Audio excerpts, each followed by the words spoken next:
5वां अध्याय का। नारद जी कहते हैं, राजन, वैशाख महीने में मार्ग चलने से व्याकुल और प्यासे मनुष्यों को जो जलदान नहीं करते वो पक्षी की योनि को पाते हैं। उदाहरण के लिए हम ब्राह्मण और घर की छिपकली का एक प्राचीन इतिहास कहते हैं। बोले यह इतिहास कैसा है? परम अद्भुत संवाद है। एक संवाद है, प्राचीन काल में इक्ष्वाकु के वंश में हेमांग नामक एक राजा हुआ। वह ब्राह्मणों का भक्त, अनिंदक, जित शत्रु और जितेंद्रिय था। बोले पृथ्वी में जितने बालू के कण, समुद्र में जितने जल की बिंदु है और आकाश में जितने भी तारागण हैं, उतने ही गौ उस राजा ने दान की। उसने बहुत से यज्ञ भी किए। उन यज्ञों की कुशाओं से पृथ्वी पर कुशा ही कुशा दिखने लगे तथा गौ, भूमि, तिल और स्वर्ण दान से बहुत से ब्राह्मणों को प्रसन्न किया। कोई ऐसा दान नहीं जो उसने न किया हो। परंतु राजन, सुख की इच्छा करने वाले उस राजा ने एक जलदान नहीं किया, बाकी सब कुछ दान कर दिया, जलदान नहीं किया। ब्रह्मपुत्र महात्मा गुरु वशिष्ठ जी ने उसे ज्ञान भी कराया कि जलदान करो, परंतु उसने दुर्बुद्धि और हेतुवाद से कहा कि जल तो बिना मूल्य के मिल जाते, फ्री के मिल जाते हैं, इसे दान करने वाले को क्या फल मिलता है? ऐसी अनेक बातें कही और ब्राह्मण को जल दान नहीं किया और कहने लगा कि अलभ्य वस्तु दान करने से पुण्य मिलता है। जो वस्तु अलभ्य है, प्राप्त नहीं होती, बड़ी मुश्किल से प्राप्त होती है, अगर उसको दान करने से अच्छा फल मिलता है, ऐसा उसने विचार किया।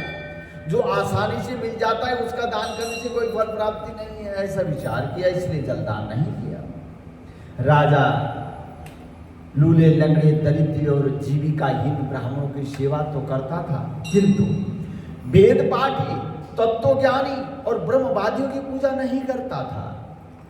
वह राजा कहा करता था कि विख्यात ब्राह्मणों की पूजा सेवा तो सब लोग करते, परंतु अनाथ, बिना पढ़े लिखे, लूले लंगड़े ब्राह्मण और दरिद्रियों की बड़ी दुर्गति है, इसलिए ऐसे ही लोग मेरी दया के पात्र हैं। इस प्रकार वह दुर्बुद्धि कुपात्रों को दान देता रहा, सत्पात्र को कभी दान नहीं किया।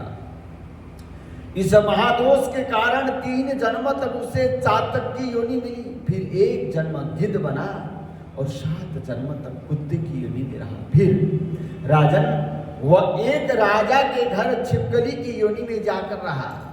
उसका नाम था श्रुतिकृति और मिथिलापुरी का राजा था। छिपकली घर के दरवाजे की चौखट के ऊपर कीड़ों को खाती हुई 87 वर्ष तक वहीं रही। एक दिन दैव योग से मुनि श्रेष्ठ और श्रुतिदेव नामक ऋषि दोपहर के समय में रास्ते से थके हुए मिथिलापति के घर में आए। ऋषि को देखकर राजा अत्यंत प्रसन्न होकर सहसा खड़े होकर के आदर सत्कार सम्मान किया। मधुपर्क आदि से पूजन करके चरण धोने लगे और चरणों तक को अपने मस्तक पर छिड़कने लगे। तभी दैव योग से एक बूंद जल उस छिपकली पर गिर पड़ा। बोले माधव भगवान की जय। जल की बूंद पड़ते ही उसे ज्ञान हो गया और नाना योनियों में दुखों से दुखित होकर ब्राह्मण देवता से हाय हाय करके कहने लगी कि ब्राह्मण मेरी रक्षा करो। एक छिपकली का ऐसा शब्द सुन करके ब्राह्मण को बड़ा आश्चर्य हुआ, ये शब्द छिपकली कैसे बोल रही है? और हे गोदा, तू कहाँ है? क्यों विलाप करता है? तेरी यह दशा कैसे हुई है? तू देवता है या पुरुष है या कोई राजा है या ब्राह्मण? हे माँ भक्त, तू कौन है? और कहे तो सही, मैं आज ही तेरा उद्धार करूंगा। ऋषि की ऐसी बात सुनकर राजा महामतिमान सुतदेव जी से कहने लगा कि ब्राह्मण, मेरा जन्म इक्ष्वाकु कुल में हुआ था और मैं वेद शास्त्रों का पूर्ण ज्ञाता भी था। पृथ्वी में जितने रज के कण हैं, जितने जल के बिंदु हैं, जितने आकाश में तारागण हैं, उतनी गौ मैंने दान किया।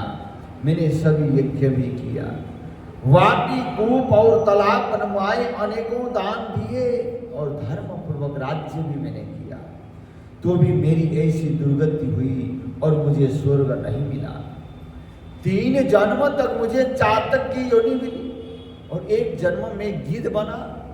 फिर 7 जन्म तक कुत्ते की योनि पाई।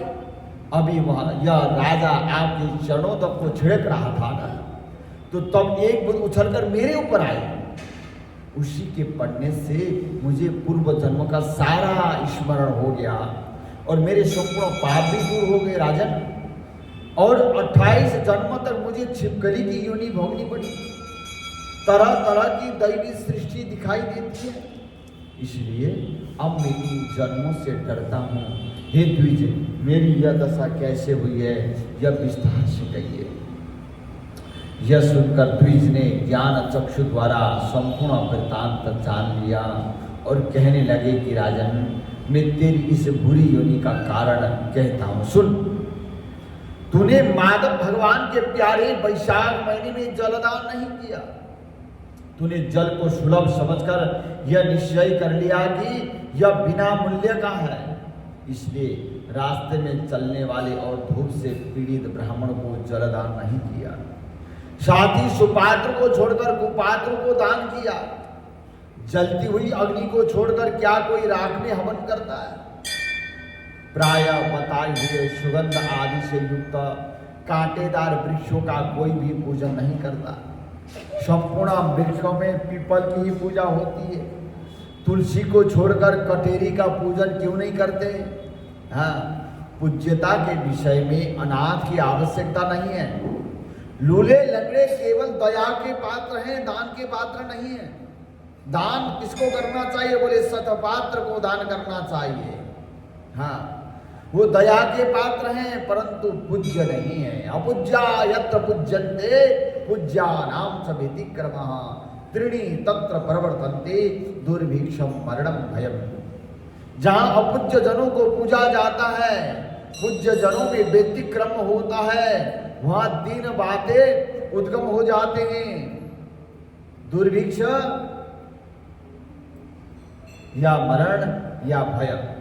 इसलिए जो पूज्य जन है उनमें भी व्यतिक्रमण नहीं होना चाहिए। किसको पहले पूजना है, किसको बाद में पूजना है, ये भी ध्यान देना होता है।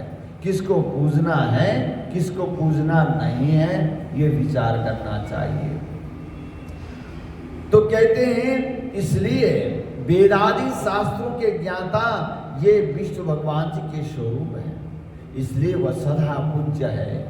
इनमें भी ज्ञानी ब्राह्मण सदैव ही विष्णु भगवान जी को अत्यंत प्यारे है। इसी कारण से ज्ञानी ही सदा पूज्यों में भी अधिक पूज्य रूप है।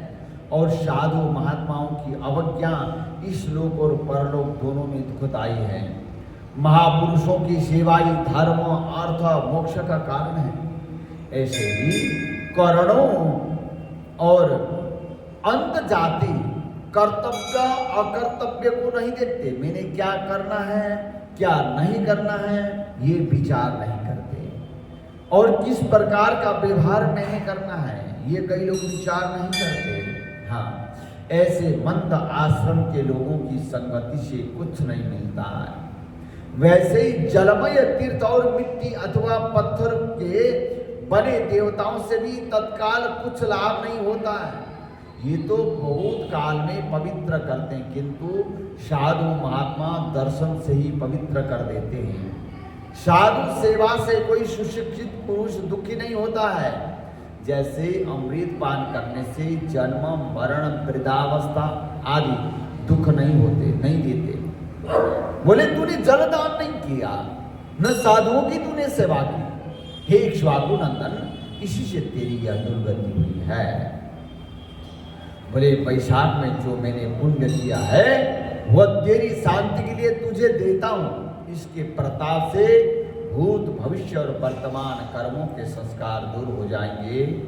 ऐसा कहकर जल स्पर्श करके सर्वोत्तम पुण्य का फल दे दिया।